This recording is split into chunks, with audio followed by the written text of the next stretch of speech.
सहस्रेषु कश्चित् यतति सिद्धये इतताम् अपि सिद्धानां कश्चिन्मां वेत्ति तत्त्वतः मनुष्याणां सहस्रेषु कश्चित् यतति सिद्धये इतताम् अपि सिद्धानां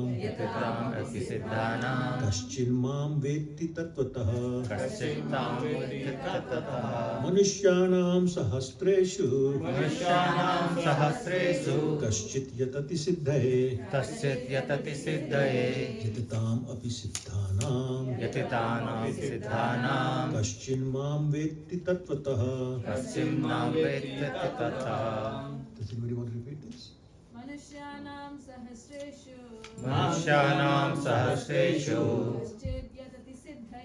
kashchid yatati siddhaye yatatam api siddhanam kashchinmam veti tattvatah manusyanam kashchid yatati siddhaye yatatam api siddhanam कश्चिन्मां वेत्ति तत्त्वतः मनुष्याणां सहस्रेषु कश्चित् यतति सिद्धये यततामपि सिद्धानां कश्चिन्मां वेत्ति तत्त्वतः मनुष्याणां सहस्रेषु कश्चित् यतति सिद्धये यततामपि सिद्धानां कश्चिन्मां वेत्ति तत्त्वतः Any Prabhuji? Manusyanam sahasreshu Kashchit yatati siddhaye Yatatam api siddhanam Kashchinmam vetti tattvataha Manusyanam सहस्रेषु कश्चित् यतति सिद्धये यततामपि सिद्धानां कश्चिन्मां वेत्ति तत्त्वतः मनुष्याणां सहस्रेषु कश्चित् यतति सिद्धये यततामपि सिद्धानां कश्चिन्मां वेत्ति तत्त्वतः मनुष्याणां सहस्रेषु कश्चित् यतति सिद्धये यततामपि सिद्धानां कश्चिन्नां वेत्ति तत्त्वतः Out of many thousands among men, one may endeavor for perfection. And of those who have achieved perfection, hardly one knows me in truth. Purport by Srila Prabhupada. There are various grades of men, and out of many thousands, one may be sufficiently interested in transcendental realization to try to know what is the self, what is the body, and what is the absolute truth. Generally, mankind is simply engaged in the animal propensities, namely eating, sleeping, defending, and mating. And hardly anyone is interested in transcendental knowledge. The first 6 chapters of the Gita are meant for those who are interested in transcendental knowledge, in understanding the self, the super self, and the process of realization by Jnana Yoga, Dhyana Yoga, and discrimination of the self from matter. However, Krishna can be known only by persons who are in Krishna consciousness. Other transcendentalists may achieve impersonal Brahman realization, for this is easier than understanding Krishna. Krishna is the Supreme Person, but at the same time, he is beyond the knowledge of Brahman and Paramatma. The yogis and jnanis are confused in their attempts to understand Krishna. Although the greatest of the impersonalists, Sripad Shankaracharya, has admitted in his Gita commentary that Krishna is the Supreme Personality of Godhead, his followers do not accept Krishna as such, for it is very difficult to know Krishna, even though one has transcendental realization of impersonal Brahman. Krishna is the Supreme Personality of Godhead, the cause of all causes, the primeval Lord Govinda. Ishwarah Paramaha Krishna Satchidananda Vigraha Anadiradir Govinda Sarva Karana Karanam. It is very difficult for the non-devotees to know him. Although non-devotees declare that the path of bhakti or devotional service is very easy, they cannot practice it. If the path of bhakti is so easy as the non-devotee class of men proclaim, then why do they take up the difficult path? Actually, the path of bhakti is not easy. The so-called path of bhakti, practiced by the unauthorized persons without knowledge of bhakti, may be easy. But when it is practiced factually, according to the rules and regulations, the speculative scholars and philosophers fall away from the path. Srila Rupa Goswami writes in Bhakti Rasamrita Sindhu 1.2.101, Shruti Smriti Puranadi Pancharatra Vidhim Vina Aikantiki Harer Bhaktir Utpatyeva Kalpate. Devotional service of the Lord that ignores the authorized Vedic literatures like the Upanishads, Puranas, and Narad Pancharatra is simply an unnecessary disturbance in society. It is not possible for the Brahman realized impersonalist or the Paramatma realized yogi to understand Krishna, the Supreme Personality of Godhead, as the son of Mother Yashoda or the charioteer of Arjuna. Even the great demigods are sometimes confused about Krishna. Muhyanti yat surya, mam tu vedana kashana. No one knows me as I am, the Lord says. And if one does know him, then a Mahatma Sadulabha. Such a great soul is very rare. Therefore, unless one practices devotional service to the Lord, one cannot know Krishna as he is tattvata, even though one is a great scholar or philosopher. Only the pure devotees can know something of the inconceivable transcendental qualities in Krishna. His being the cause of all causes, his omnipotence and opulence, and his wealth, fame, strength, beauty, knowledge, and renunciation. Because Krishna is benevolently inclined to his devotees. He is the last word in Brahman realization, and the devotees alone can realize him as he is. Therefore it is said, Atah Shri Krishna Namadi na bhaved grahyam indriyai sevon mukho jivada swayam ev spurati adaha. No one can understand Krishna as he is by the blunt material senses, but he reveals himself to the devotees, being pleased with them for their transcendental loving service unto him. Bhakti Rasamrita Sindhu 1.2.234. Jai. Excuse me.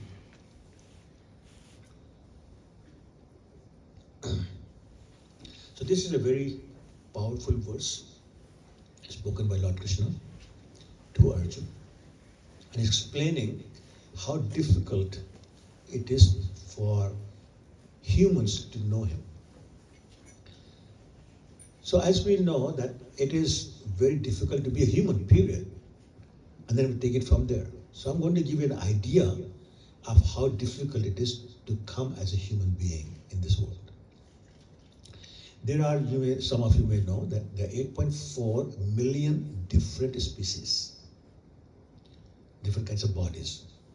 400,000 of them are human bodies, and we'll talk about that in a minute. But outside of that, 8 million are non-humans. So the breakdown is something like 900,000 aquatics, 1 million different birds, 1.1 million insects, 2 million trees, creepers, etc., and 3 million different types of animals. That adds up to 8.4 million. So out of 8.4 million different types of bodies, there are only 400,000 human bodies. So right off the bat, the ratio is 400,000 to 8 million, which is, those of you who know math, 1 to 21. So less than 5% of the different types of bodies are human bodies. So it's rare to start with. But let's take a look at it, how really it is. So if we think of a person who's going to get into the cycle of this 8.4 million different bodies. Now we know that some insects last literally few seconds. That's their lifespan. And you may have seen some of them in the rainy season, this moth, they are attracted to the light bulb. And they appear somehow, before the night is over, they're gone, finished. You find them on the floor. There's some even less than that. So literally few seconds is the lifespan. Then we know some trees are 10,000 years, 15,000 years. So this whole span of few seconds to few thousand years. If unscientifically speaking, you take the average to be 1 year in every species. So somebody who's going to go through the whole cycle, it would be 8 million years before they come back as human being. Is that clear? Is that too complicated? So it could literally be, it's not always so, but it could literally be 8 million years before we come back in the human body. And if that's not sinking in, think about it this way. That's almost equal to 2 Kali Yugas, 2 Dwapara Yugas, 2 Treta Yugas, and 2 Satya Yugas. That's how long that 8 million years is. So imagine, next birth, we have to wait as a human being for that long a period of time, 8 million years. So therefore, we have to start valuing what we got. How we got it doesn't matter. Somehow we got a human body. We start valuing it. And again, the scriptures, different places, they talk about how rare it is. Prahlad Maharaj, I'm sure you all know Prahlad Maharaj, he says, Kaumaram achreta pragyo, dharman bhagavatanya, durlabham manushajanam, tadapi arthatam adho. He's saying this human body is very, very rare. And he's saying, and it's temporary. Like in the age of Kali, it hits the newspaper, somebody makes it to 100 years. And so it's a very temporary. So Prahlad is saying it's useful only if we use this human body in the service of Lord Krishna. There's another very popular bhajan, I don't know how many of you have heard it. Bhajahure man. I can't sing so. Srinandanandana Abhaya Charanara Vindare Dulabhamanava Janama Satsange Rahule Bhava Sindhure. So again he's saying this human body is very rare. And who knows when you get it next time, so therefore get out of this material world by serving Lord Krishna. So again, I'm just trying to emphasize how rare this human birth is. If having obtained this human birth, all we do is ensure our re-entry into the material world, then somehow that doesn't sound like a very smart thing to do. Why? Because the material world is, even if you have a human body, is full of miseries. Everybody's miserable for one reason or the other. The richest person, the most famous person, the most popular person, the most handsome, beautiful person, you take any criteria. They got miseries. If that was not the case, we would not be hearing about famous, beautiful people committing suicide. There must be something wrong in their life if they're trying to commit suicide. So no matter who, even Lord Krishna, when he came, he had so many difficulties. Lord Ram came, he had so many difficulties. If the Lord has problems, who are we? So therefore, we have to look at the possibility of getting out. But unfortunately, we go out of our way to ensure we come back. I'm going to explain how. Every time we do something that is not in the service of Krishna, it results in what's known as karma. Does everybody understand the concept of karma, just in general? So, as long as you have karmas, you have to come back to exhaust those karmas. And so if you do good karmas, you get to come back in a better place. You do bad karmas, you come back in a worse place. And Krishna says, even if you become demigod, Devi Devata, Tetam Bhukta Swagalokam Visharam Shune Punyam Mart Lokam Shanti. He's saying, even if you go there, you come down after you exhausted your good karmas. And again in 14th chapter, text 26 of Bhagavad Gita, he says, Udham Gachanti Sattasto Madhya Tishtati Rajasa. Aghan Jagannagun Vritistho Adho Gachanti Tamsa. So if you do a good thing, you go to upper planetary system, which is a little more comfortable. If you're kind of, then you stay here on the earth. And if you do really bad things, then you go into, a dog and a skunk and whatever you can think of. Huh? Darkest region of everything. Yeah, it's a lower planetary system. So my point is that somehow we make sure that we go in one of those places. Let me ask you, I'm going to paint a scenario for you. Then I'm going to ask you if that sounds a realistic scenario. So two people are talking. And last few years we've had this COVID thing, so it's very common for people to have that. Two people are talking. One says, oh, I had COVID and I was running 102-degree temperature. That person says, that's nothing. I had COVID and I was running 104 degrees. First person said, yeah, but my oxygen level went down to 72%. Second person says, yeah, but I was on oxygen all the time because it was so low. He said, yeah, but I'm still suffering some effects. He said, yeah, but the second person says, yeah, but I was in the hospital for 30 days. And then somebody else comes and says, I have long COVID. I had it a year ago. I'm still suffering from this. I have long COVID. So they're all bragging about this. Does it sound like a realistic scenario that two people will be bragging like that? Okay. I'm going to give you, I'm kind of surprised by that answer, but anyway, I'm going to give you another scenario. Most of you probably work in some company, some corporation. Suppose you got a new job, a really nice job. You go to work, first day, and right away, what they call onboarding these days. So somebody comes in to welcome you to the company. They give you badge number, employee number, they give you a laptop, they give you some manuals to read, and everybody's welcoming you. And then your boss comes in and he takes you around, introduces everybody, everybody's clapping, yeah, so happy to have you. And you feel really good about yourself. Sit at your desk, nice office, they start working. 2 hours later, somebody comes in and says, we're so pleased with the work you have already done. Here's a $5,000 bonus. $5,000 bonus. You gladly accept it.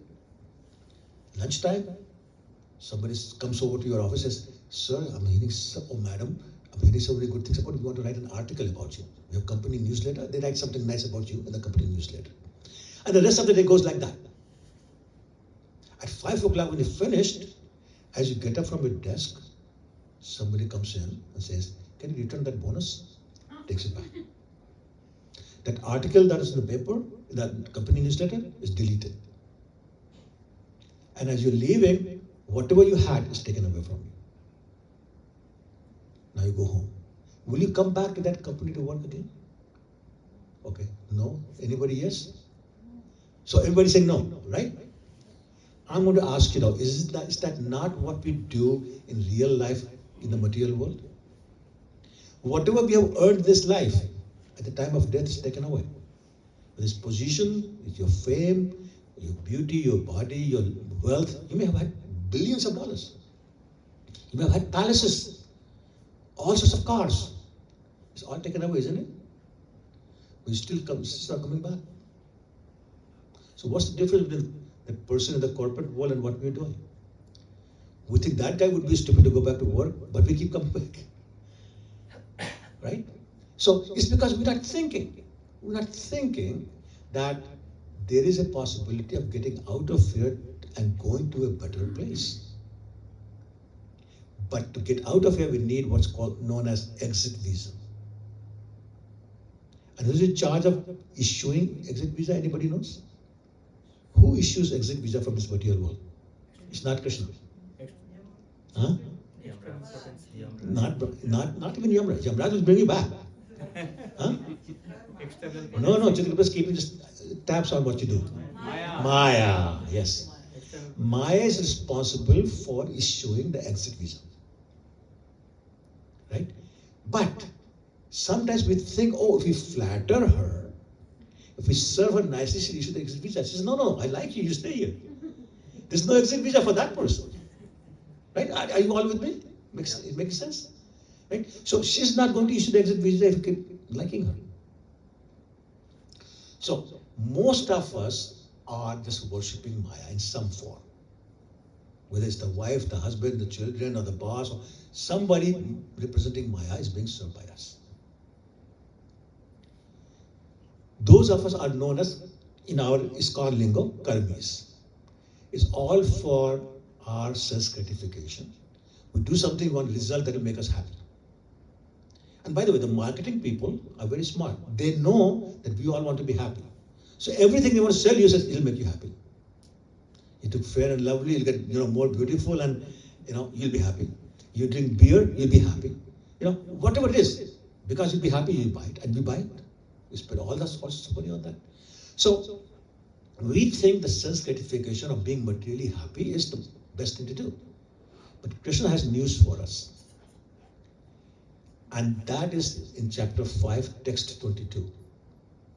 Yehi sansparsh jab hoga, dukh yon yaha evte. Whatever material happens we get, we don't realize is pregnant.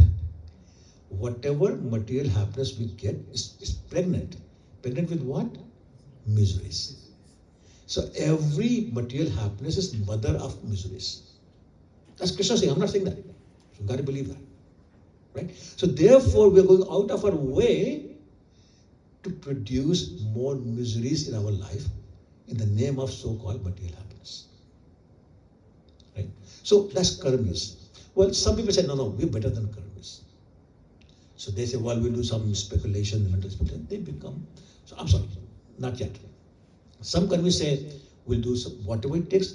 Some say, no, we are good people, so we worship the demigods. So they become demigod worshippers. Why? Because demigods give material results very easily. So they become demigod worshippers. But whatever material results we get, we still have to come back. We're not exit visa yet. Some people say, okay, we'll become Shakti Upasak, this Mataji and that Mataji and all that. Well, same thing. Shakti actually is Maya. So she's keeping you here as well. Then some people say, no, okay, fine, I got it, I'll become a transcendentalist. Which means now I'm looking for things that will actually help me understand what's beyond the material world. So, some of them, they become impersonalists. They say, well, Krishna has no form. Everything is basically our illusion, but we have to get out of here. Well, Krishna says in chapter 12 is very difficult to do. So then some rise above that and they say, no, actually we become devotees of Krishna. Wonderful. But, and here's something that, let's see how many of you can relate to that. We serve Krishna, but we serve Krishna with a desire for something material. Anybody does that? I know I do that. Okay, 2 people in this room. Okay, anyway. So, and then they have wonderful artists like Om Jai Jagadish Hare, Swami Jai Jagadish Hare.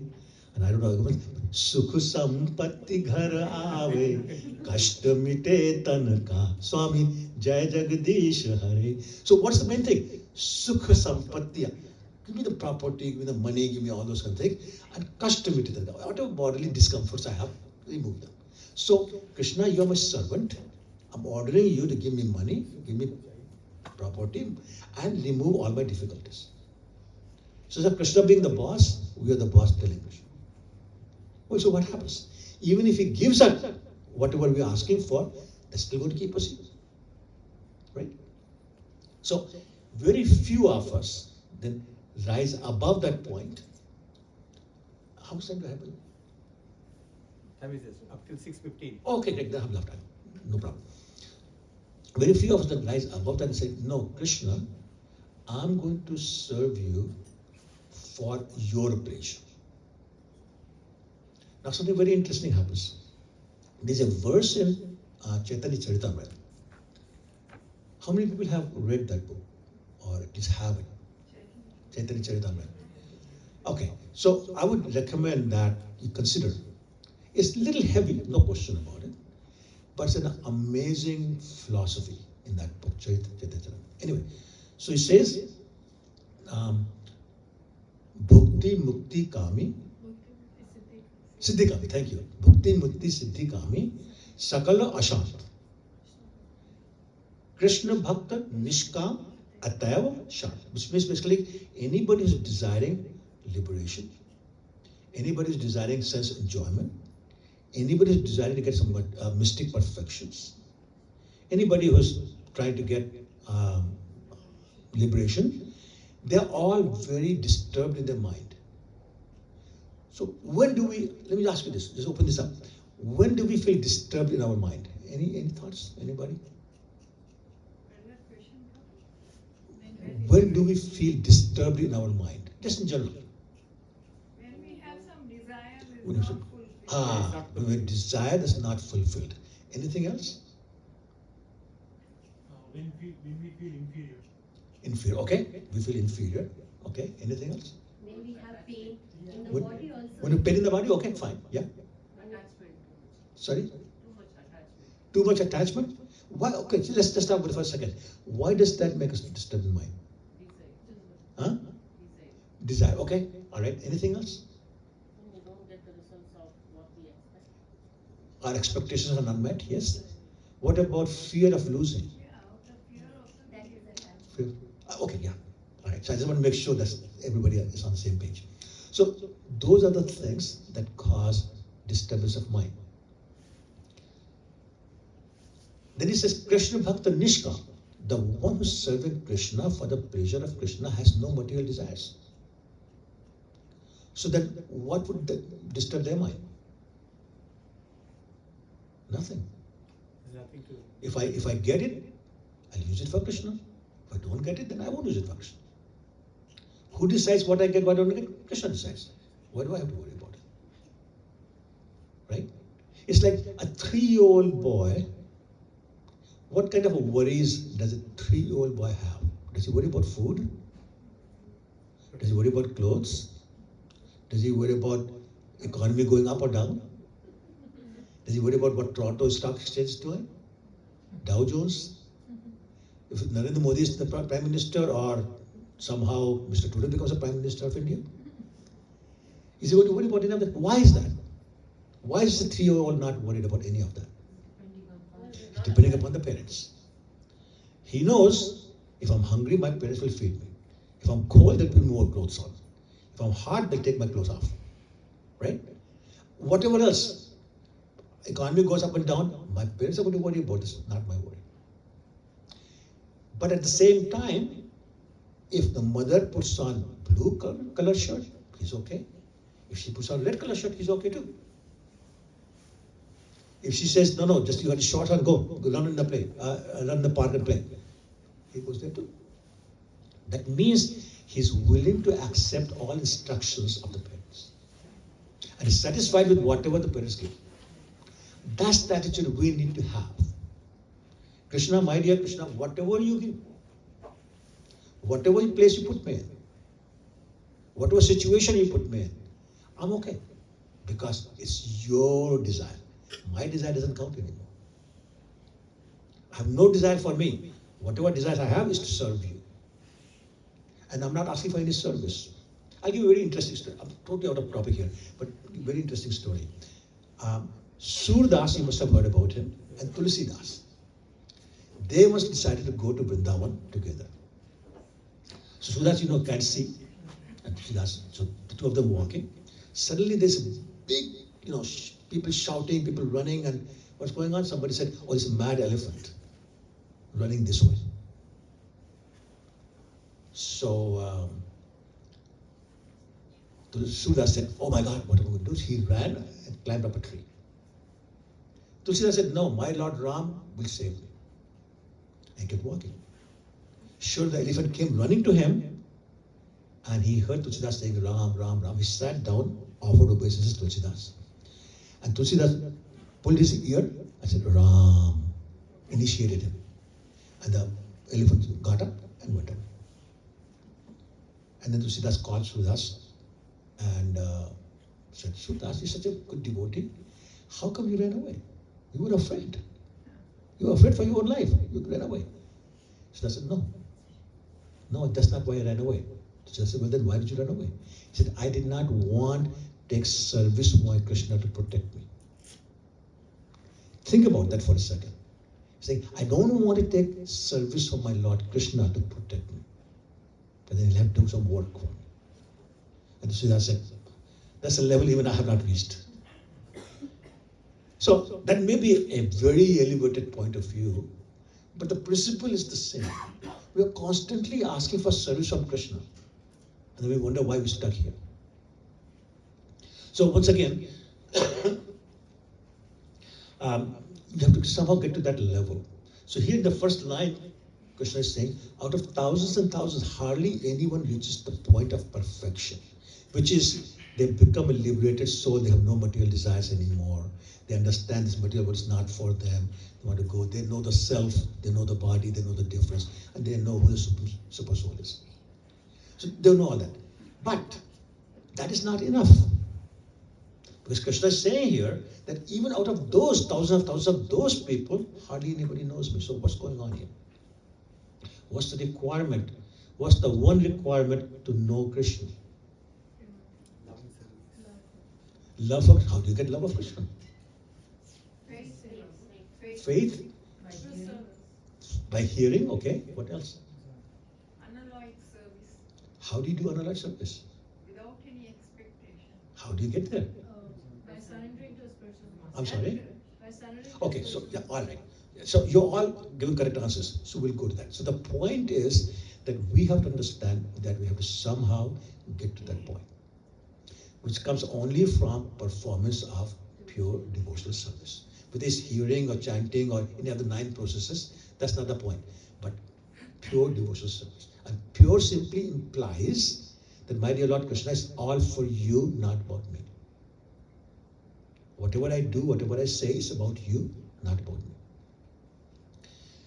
So, however, that is not easy to do. First of all, how do we get bhakti? Anybody? How do we get bhakti to start with? How does bhakti start? I'm sorry? Bhakti is already within all our hearts. Okay, but how does it come out? Association. I'm sorry? Association of pure devotees. Close. Through the process of chanting. Close. How do you even start chanting? Some life-changing event pushes you there. Maybe, yeah. Guru Krishna Guru Prabhupada. The only way we can get devotional service, whether you're talking about rekindling it, coming out of there, is by the mercy of the Lord or the Lord's devotee. That's the only way. There's no mechanical process. There's no chemical process. There's no political process. The only process is to get the mercy of the devotee of the Lord or the Lord himself. Now that can happen in different ways, sometimes causeless, sometimes because you did something to please them. But anyway, the point is, without their blessings, we cannot do that. So as a matter of fact, again, Chaitanya Charitamrita is a very wonderful verse spoken by Lord Chaitanya himself. He says, Brahmanda Brahmutakano Bhagavad Jeev Guru Krishna Prasade Paya Bhakti Lata. So we are all wandering from universe to universe to universe to universe, all eternally we've been doing that. But only a few rare of us obtain the mercy of the Guru, which is a pure devotee, or the Lord. And by that mercy, a seed of devotional service is put in our heart. Just a seed. So now those of you into gardening, when you get a seed, how do you turn it into a tree or a plant? What's the process? Sow it, then what? Watering it. And what else do you need? Fence, you have to put a fence when it's. We'll come to that, but what else do you need as an ingredient? Fertilizer. Sunlight, yes. Yes. So we need to fertilize, water it properly, and give it the sunshine. So in the example that we're talking about, devotional service, what's the watering process? Chanting, hearing, those kind of things, right? What's the sunshine? Mercy of the Hmm? Mercy of Guru. it's No, already there. because of that happened. Now it's a sadhu sangha, exactly. So devotee association is the sunshine, and hearing, chanting, the 9 processes are the watering process. So we have to do that. Now, if you go back to the verse, it's a very interesting wording used. It says, Guru Krishna Prasade Pai Bhakti Lata Beej. Bhakti Lata, didn't say tree of the beach. Tree, not trees, creeper. What's the reason? Why is it a creeper, not a tree? A tree can be freestanding. A creeper cannot be freestanding. Creeper needs support of something else. Whether it's a wall or another tree or another creeper or whatever, it needs somebody. Which means in order for us to progress on the path of devotional service, we all need support. Which means we need somebody's blessing, somebody's support, which means anugatya. The word in Sanskrit is anugatya. Anugatya means to follow in the footsteps of. So like those of you who do Tulsi bhajan, Ei nivedana dharo sakhir anugatya karo. We are requesting you, Mother Tulsi, that please allow me to become a follower of one of the Sakhis of Radharani. So then in that, following that process or the footsteps, I can become. Right? Nectar of Instruction, those of you who read that, verse 8 says, Tishthanva Vrajen Tad Anuragi Jananugami. Those people who have that love of Krishna in their heart, we follow them for us to become pure devotees, period, for pure devotees. So that's why the point of Bhakti Lata is used in this particular verse, that we have to be following in the footsteps of, taking the support and blessing of some devotees, senior devotees, in order to make progress. So therefore, devotee association is very important. Sometimes people say, why bother going to the temple? I got deities at home, I can stay home. Yeah, but home doesn't give you devotee association. Okay, so the sunshine of devotee association and the watering process of hearing and chanting is key for the Bhakti Lata creeper to grow. Now, Chaitanya also describes how far does it go. What's that English story? Jack on the bean or something? Big star, yeah. So it goes very high. Well, this one goes way higher than that. It goes so high, it penetrates the boundary of the material universe, and then goes through the Virija river, then Brahman effulgence, then Shivalok, then Paravyom, all the Vaikuntha lokas, all the way to Krishna Golok. And then it wraps itself around the lotus feet of Lord Krishna. Then you know you're safe. And then the fruit ripens, and as it ripens, it drops from there into our mouth, and that's when we taste the devotional service, the love of Krishna.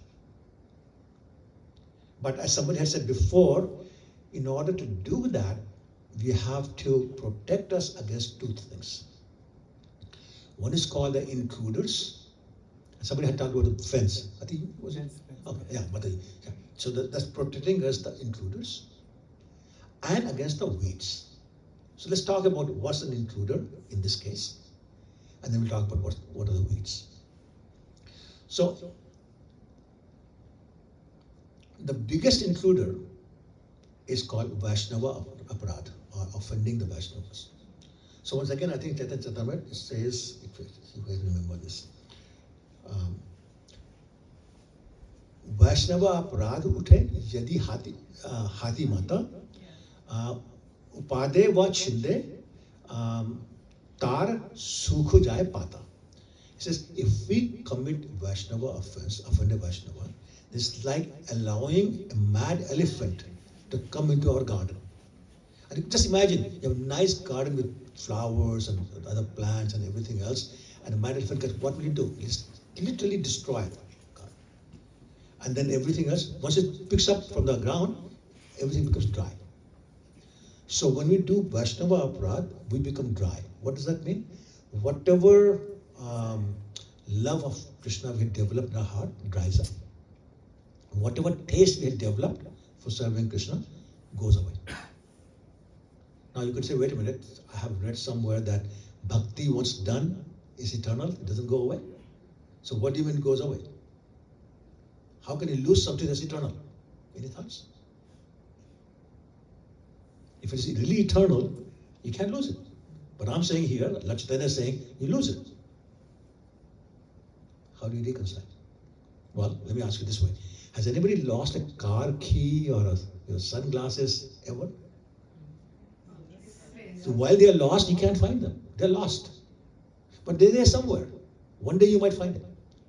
And that's the kind of losing we're talking about here. It's gone, maybe for a long period of time, but one day it'll come back once you have atoned for the offenses that we talk about in a minute. Everybody with me so far? Okay. So then let's talk about what are the types of Vaishnava offenses, Vaishnava Aparadha. One is kind of harsh but easy to understand, hunting, which is you kill a Vaishnava. Well, you don't want to do that, right? Second one is nindanti, means you criticize. For good reason or bad reason, doesn't matter, you criticize. Third one, na abhidanti, not happy to see a Vaishnava. You know, like in Hindi, which means, look at him, he's here now. Right? Fourth is not offering obeisances when we see the Vaishnava. Fifth is getting angry at a Vaishnava. And sixth is being envious of a Vaishnava. Those 6 things are the real Vaishnava offenses. They're the intruders that will destroy our devotional service. And you can actually see, for those of you who have been here for a while, meaning few years, you see some devotees doing a really nice job. And suddenly they just drift away completely. And you know they have offended somebody. That's the only reason. They have offended somebody. So the intruders have to be protected against by the fence that you were talking. Okay? And what's the fence? We take shelter of our spiritual master, the Guru. We keep our sadhana very strong, 16 hours minimum and the 4 prasad, all those kind of things. We keep it very strong. And we keep the devotee association, very, very important. And we watch what we say to other people. So those are our fences that we draw around our garden of devotional service to save the creeper of devotional service. Okay, what about the weeds? Again, anybody does gardening? What's the effect of the weeds? Okay, tell me what happens. Why do you? Non-devotees association, materialistic. Okay, but first tell me about in your gardening, the real gardening. Why do we remove the weeds? Yeah, Kill the natural plant. I'm sorry? It will kill the plant we have planted. The take the original. strength of the plant, which we are putting manure and all that, that will take. So, okay, so it will take what's supposed to go to the plant for itself. Yes. You soak away all the water, the fertilizer, whatever else we're putting. So therefore, the real thing is not going to the creeper, it's not going to the weed. So for the creeper to be healthy, we have to remove the weeds. Right? Everybody agree? Yes. So what are these weeds? Okay, what else?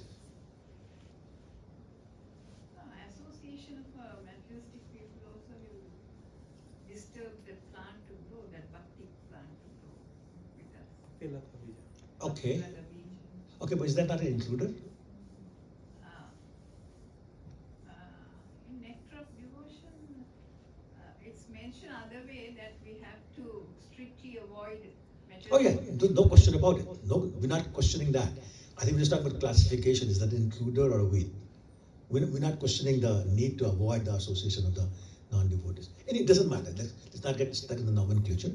But what else can we think of in terms of weeds?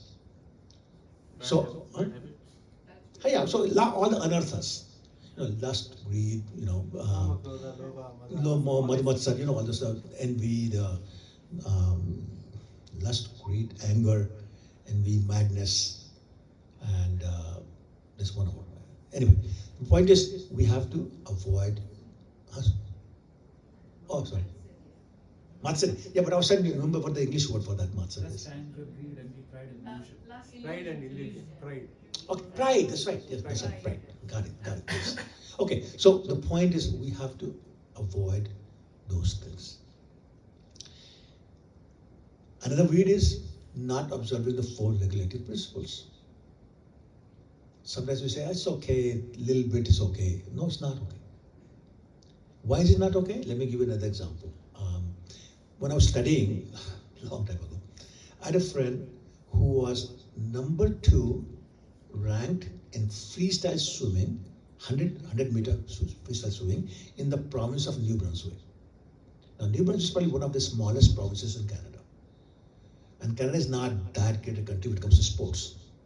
Anyway, one day I ran into her on the street and I said, Susan, I haven't seen you in 2 months. Where have you been?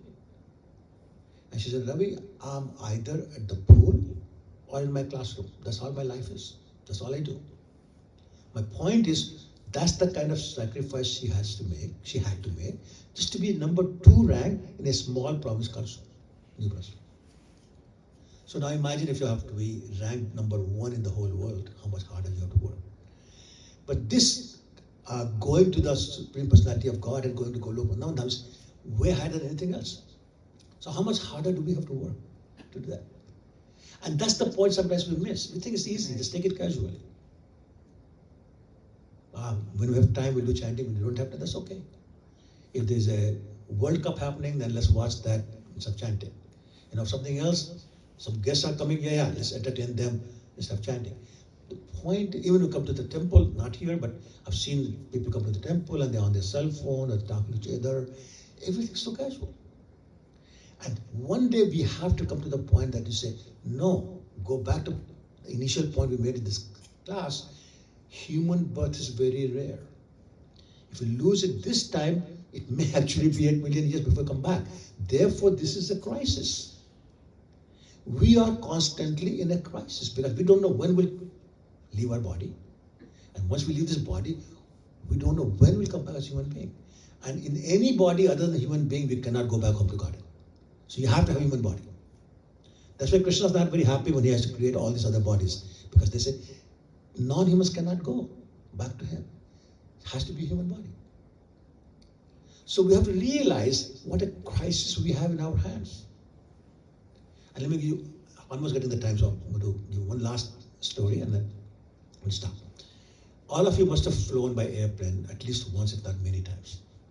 For those of you who have flown many times, you probably recall that as before the plane takes off, a video for safety things comes in, or a flight attendant demonstrates how to put the seatbelt on and what to do when there's a need for exiting the airplane, all those kind of things.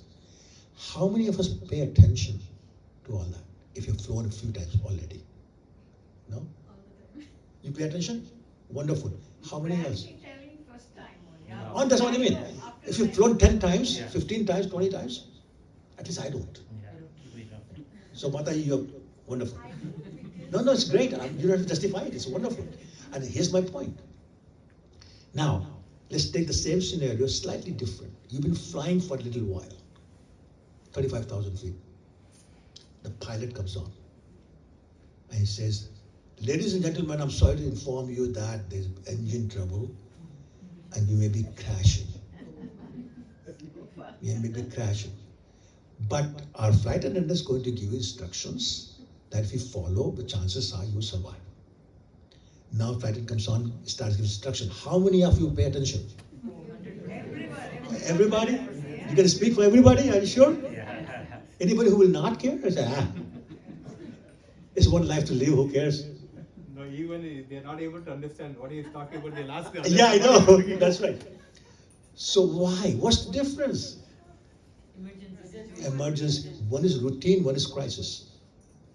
So let us all understand we are in a crisis. There's no routine here.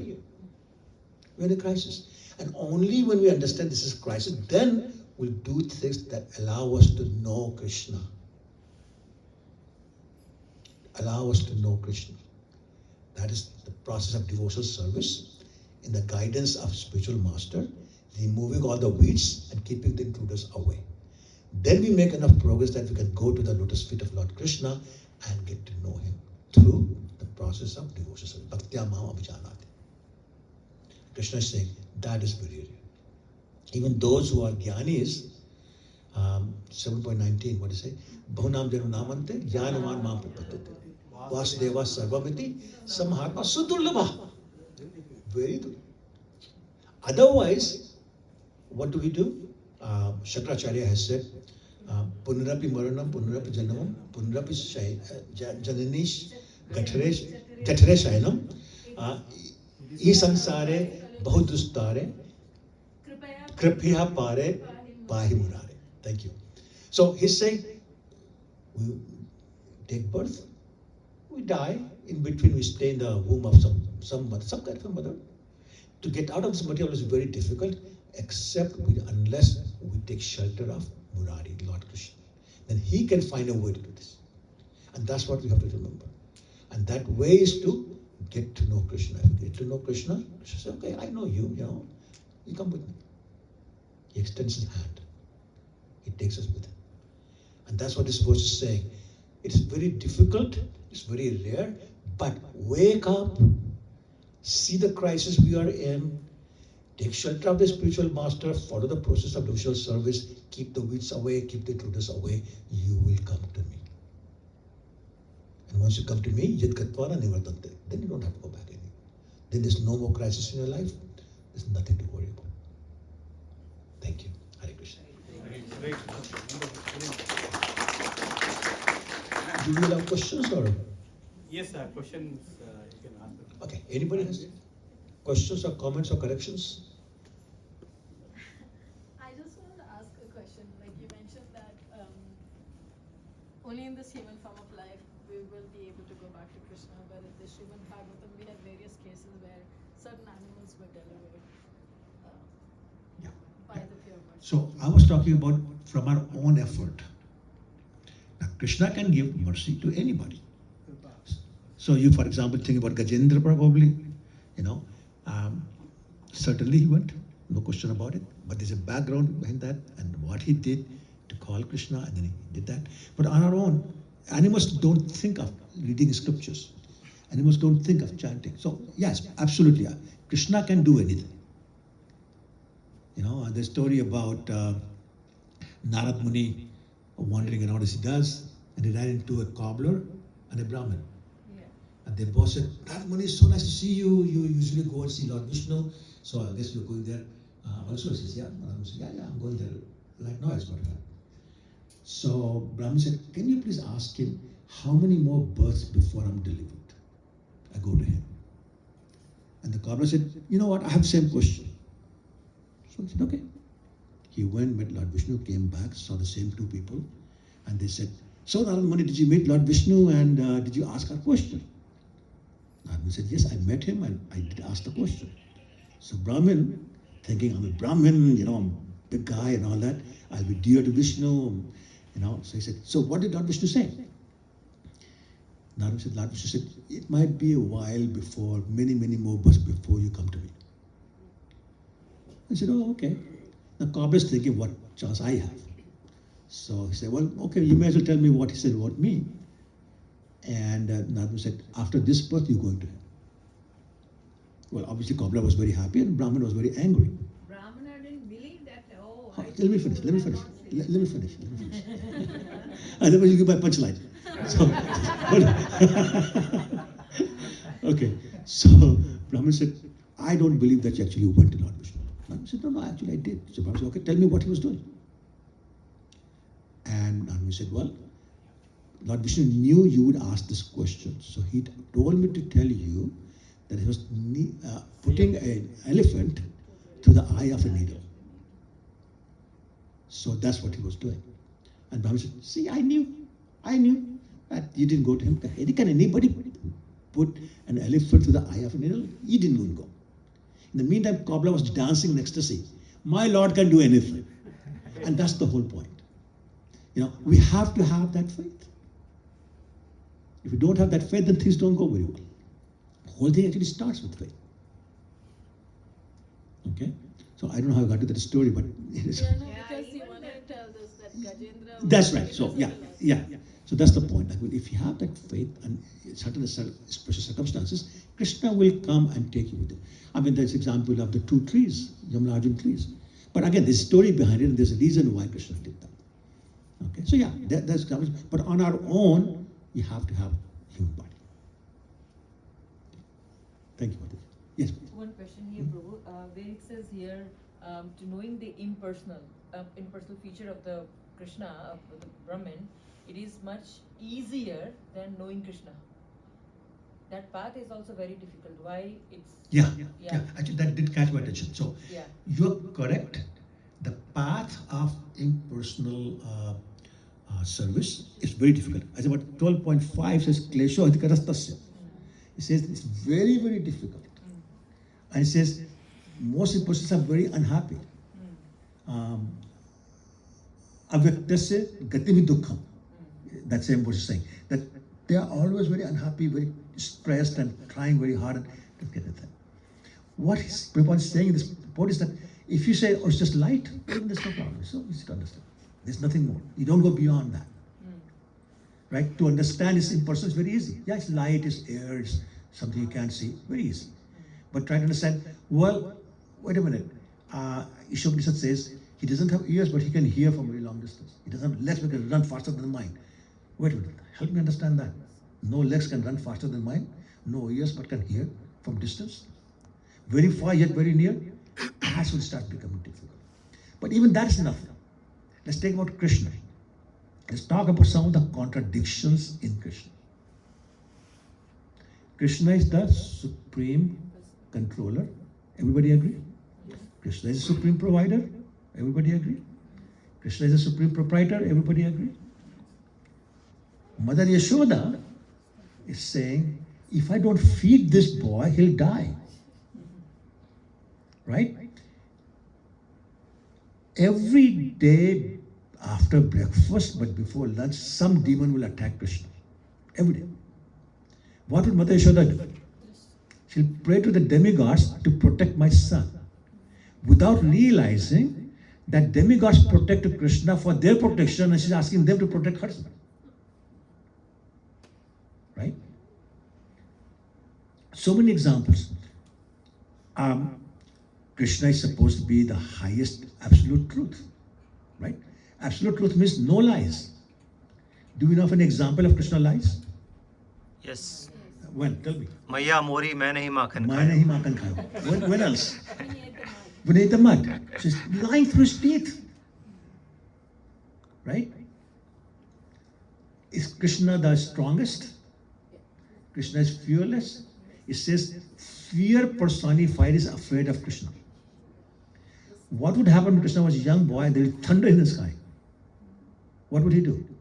He'll run to his mother, put his arms around her neck, say, Maya, bachao, please protect me. How does that work? We just finished saying Krishna can run faster than the speed of mind.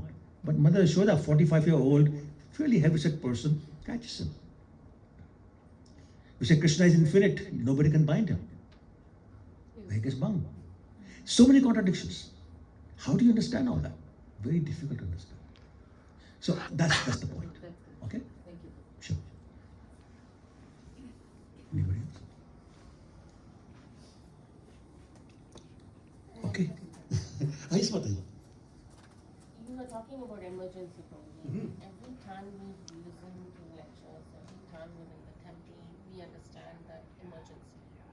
But after some time, when that thing is gone, we just completely forget about it and we are back to our own regular material things and involved in that. So how can we go on remembering that yes, this is an emergency and we have to do our sadhana very purely. Mechanically, most of the things we tend to do mechanically. Yes, I have to do this, I have to do that. That's it. It doesn't come, we're not feeling the emergency. Not only we're not feeling the emergency, also devotional service doesn't come to us naturally. It's an effort we have to make. That's what's called Vaidhi Bhakti. That's why the rules and regulations are made. Because if Prabhupada said, for example, oh, whatever number of rounds you do is fine, hardly anybody will be chanting. They said, no, minimum 16. Now, similarly, you don't have to be strict about meat or tea or coffee or that. If the strictness wasn't there, we would not be worrying about this. Why? Today, as we are, I don't know all of you very well, so I don't want to speak for all of you, but I can speak for me. I do my devotional service for 2 or 3 reasons. One is an order of my spiritual master. It's ordered in the scriptures. So that's the external reason. Second external reason is that I'm afraid if I don't do this, then I'll go to Yamaraj. And whatever bad things he will do to me, Krishna is my protection. So I do out of fear. So out of fear and out of external instructions, Shastras and the Guru.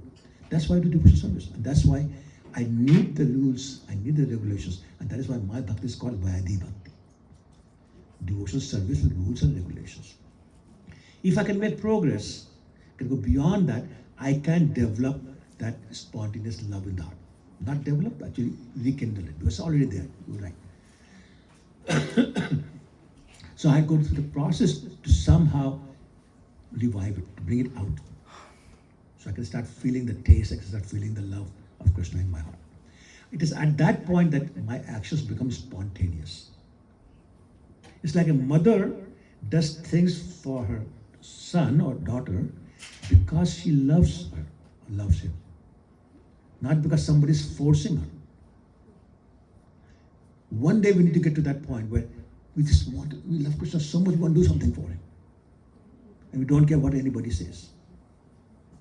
Once we are at that point, then everything else becomes unattractive. Right now we are attracted to what we call Maya things. Our job, our family, our car, our property, our position, our fame, all those kind of things. Right? So many of us run to the washroom before you go anywhere and comb our hair and put some lipstick on or whatever. Why? Because we are attached to our looks. We want to be appreciated. And that's another weed I forgot to mention, pratishtha, the desire to be admired, adored, praised by other people. That's a weed. We have to avoid it. But those are the weeds in our heart. And then we blame Maya for this, but we are the ones who are attracted to Maya. Maya is not attracted to us. Maya's got so many candidates, so many clients. We are nothing, but we keep holding on to it. So because of that, we forget as soon as we get out of the temple. So the only way we can think of is that A, keeping the association of the like-minded people. So if all our friends are devotees, it helps a lot. Keeping the association of the books, we keep reading the books. Chant as much as we can, not just minimum 16 hours, as much as we can, right? And keep thinking about, okay, how am I going to serve Krishna tomorrow in the morning at home? You know, what do I have to do? What do I have to prepare? My point is, the more engaged we can keep our mind in the service of Krishna, the less the chances are that we'll forget. But because we're not so engaged, because we're not so attached, because our taste is not so great, we naturally go after something that we have taste for. And that's the material things. Suddenly, tomorrow at work we have to do this and that assignment to do, that deadline to meet, and that guy to fire, and whatever. That's what we think about. That's what we are attached to. We think that's good for us. Don't come to the point where we say, no, it may feel good, but it's horrible because the consequences are that we just stay here in this world, not necessarily in human body. And in human body, so many miseries. But it's easy to talk about it's easy to hear about this, but to practice is not easy. It just takes practice. That's what Lord Krishna says in Bhagavad Gita, chapter 6, text 35, says, Abhyasem to Kaunteya, practice. That's the only way. That's why it's called devotional practice. We're practicing. We're not perfect yet. We're practicing. So trial and error. Sometimes we fall down, sometimes we get up again, fall down, get up again. But if we stick to it, we will one day walk steady. And again, go back to a 9-month-old child, tries to get up and walk, falls down. If the child decided, no, it's too risky, I will not get up and walk anymore, because can I get hurt myself? Or the mother says, no, better stay, because you get hurt. The child will never walk. It's only when you get up, fall down, you practice. You start walking, you start running. And that's what we have to do. If mind goes away somewhere, we get more into Maya, that's okay. Come back. Let's practice more and more. Keeping the association of the like-minded people. keeping the source of the books, coming to the temple, discussing things. Have a mentor. Everybody should have a mentor to whom you can call and ask questions, remove your doubts, and share your concerns. It is a valid concern. We all have that. So share with other people. Say, what do I do? What do you do? What should I do? Things like that. Okay, madam? Is that okay? Can I ask one more question? Up to you. Boss is right here. Thank you so much for Sure. your wonderful class. Speaking of the practice, you mentioned in your class about the difference between practicing at home versus practicing among the devotees. Importance of coming to the temple. Sometimes we feel that it's okay, we can sit at home and do the practice. Some people even go beyond that and think that Krishna is here, so everything happens in here. So there is no need of external inactivity. Please throw some light on that one, Prabhu. What makes the difference when you specifically say the importance of coming to a Sure. place where people Sure. associate the importance of engaging in that activity? Was everybody able to hear the question? Yeah? Okay. Sitting at home and practicing Krishna conscious and coming and among with other devotees practicing. What's the difference? And then is it extreme is people say, that Paramatma here. And so therefore I just worship my Paramatma. Well, to them, my question is, so tell me how you worship Paramatma. You can't see him, you can't relate to him, there's no deity of Paramatma, right? How do you offer bhoga to Paramatma? Okay, I'll use my mouth to feed my Paramatma. Well, it doesn't work. So, it's an excuse people use that Paramatma is here, therefore I'll just serve him.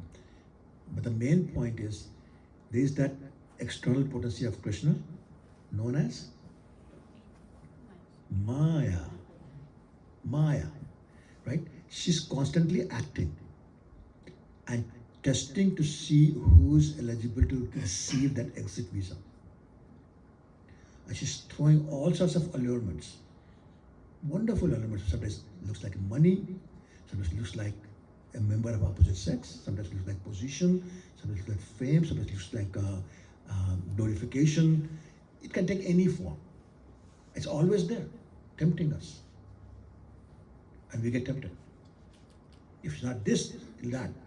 Something or other tempts us. And therefore we fall down from our path of devotional service. So, those of you who have studied physics know it very well, but those of you who don't, if you can see this table, if I push this book from this direction, which direction would it move? Opposite direction. Opposite? No, straight. Force, yeah, it'll Same direction as I'm putting the force. Continue to move in the direction Right. unless interrupted by that. It will, yeah, exactly. So it will move in the direction in which the force is applied. Everybody figure this. Now suppose Radha Govinda Hariprabhu comes and starts pushing from that side. So I'm pushing from this side, he's pushing from that side. Now what happens? Strength, pushes strength, that side. Yes, whichever is stronger. Yeah. Exactly. So if he's stronger, which looks like he's stronger, I'm not. then it'll come towards me. If I happen to be stronger, then it'll go towards him. The point is, whichever force is greater, that's where our mind will go, our body will go. It's a very simple law of physics. So if our attraction for Maya is stronger than our attraction for Krishna, then where will I go? Maya.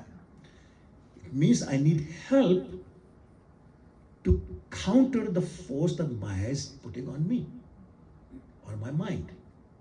Right? Who is that force going to come from? Devotees. From the devotees.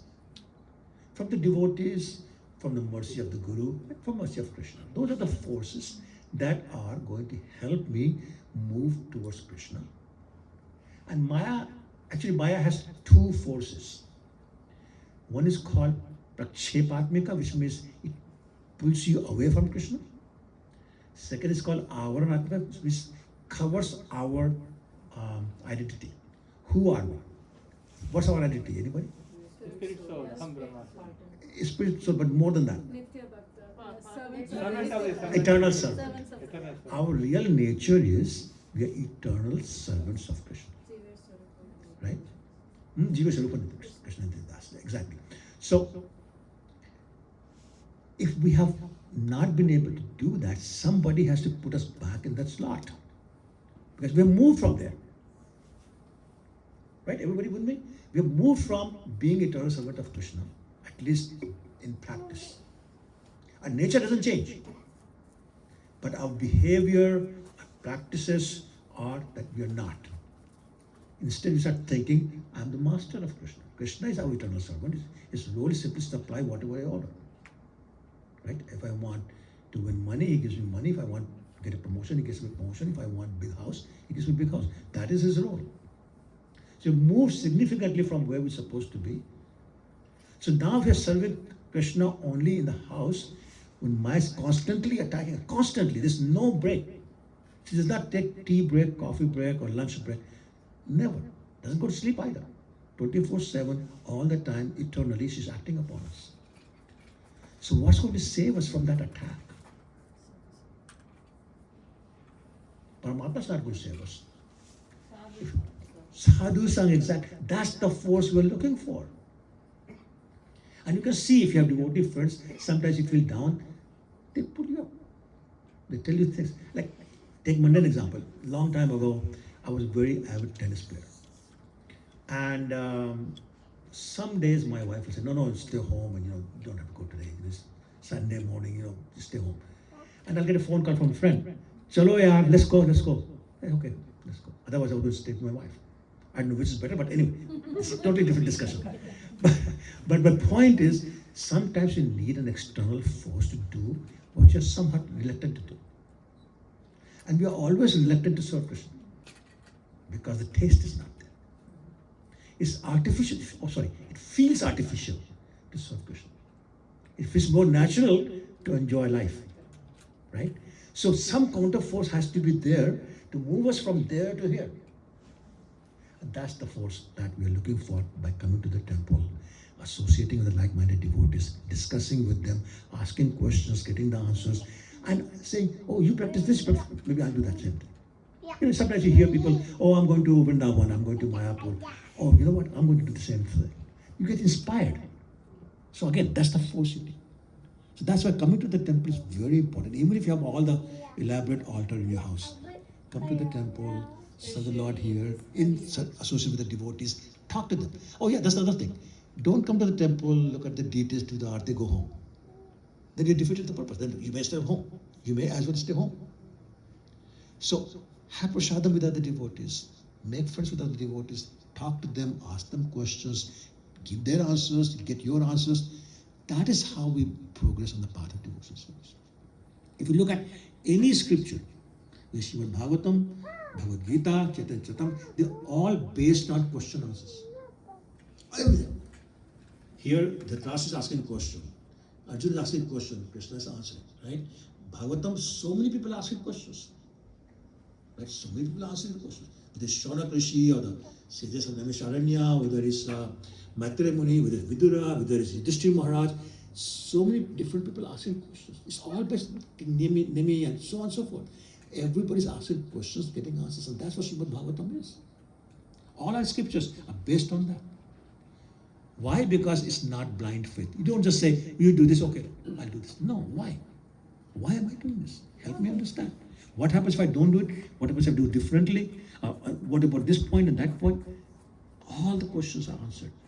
And that is when the clarity of the concept, clarity of the mind happens, and the heart becomes purified. If it's full of doubts, your heart will not be purified. So that's why. Thank you. Not sentimental, science. Yeah, it's a science. It really is. Yeah, thank you.